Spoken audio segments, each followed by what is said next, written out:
Hey, good morning, everybody. I'm thrilled you're here. Sorry, I'm a little bit late. My Wi-Fi was giving me challenges and fits and starts, so we went to Plan B. Thanks for being here.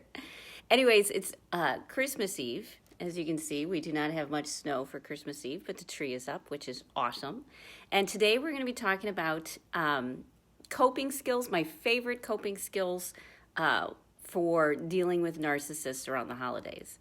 So if you don't know who I am, I'm Rita Hickman, body-mind expert, shiatsu massage therapist, and I help women deal with narcissistic and toxic relationships so that they can survive and move forward, open up the next chapter of their life, whether they decide to stay, whether they decide to go, whether they're in the middle of going, whether they're trying to sort it all out, it doesn't matter. More than likely, if you're dealing with a narcissist in your life now, you probably had narcissists in your life in the past, or you're going to have to deal with them sometime around the holidays. And many of the traits that you were raised to think were good traits, positive traits, important traits, calm and compassion and flexibility, understanding and femininity and all those things, unfortunately, do not work in your favor when you're dealing with narcissists. And so many times when you have a narcissist in your life and they're coming into your space, their energy is very assertive. It's very aggressive. It's very kind of in your face. It's kind of telling you what to do, how to do it, answer me now, give me this now. It's very, it's high energy. It's not necessarily a relaxed energy.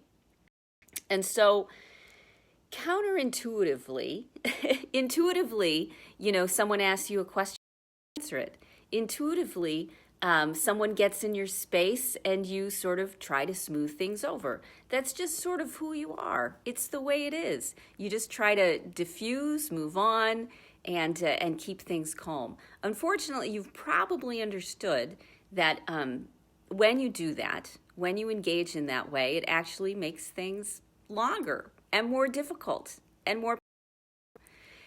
Now, the other side of the coin is the desire or understanding or the push. When someone's coming at you, one of the things you want to do is defend yourself. One of the things you want to do is push back and stand up for yourself and draw a line, and this is the way it's going to be. Now, there's a place for that, but the holidays aren't necessarily it. But there is a place for that for sure. But there's this idea of standing up for yourself means that you have to use the things that narcissists use. You have to be in somebody's face. You have to be aggressive. You have to look threatening. You have to, be meaner. You might have a hesitation about that because in actuality, when you push like that, a narcissist is a lot meaner than you are. They're a lot more unkind, they're a lot crueler, they're a lot more manipulative and mean. And so even though you think, aha, I'm going to push back, I'm going to defend myself this time, it's not necessarily the best idea because in that reality, you aren't protecting yourself. You really aren't giving yourself what you need. You're walking into a firestorm with somebody who doesn't have any limits. And yes, you're going to end up feeling like you've been steamrollered. You're going to end up feeling like you got knocked on your butt.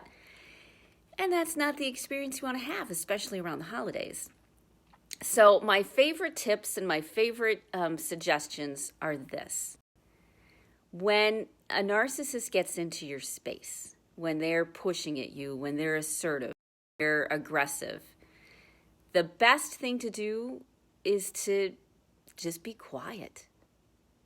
The surprising thing is when you give people a little bit of space to express themselves, when you allow things to unfold a little bit, and you'll notice that they start to go deeper into the conversation because there isn't any place to go. You can say things or do things like, this is not how I want to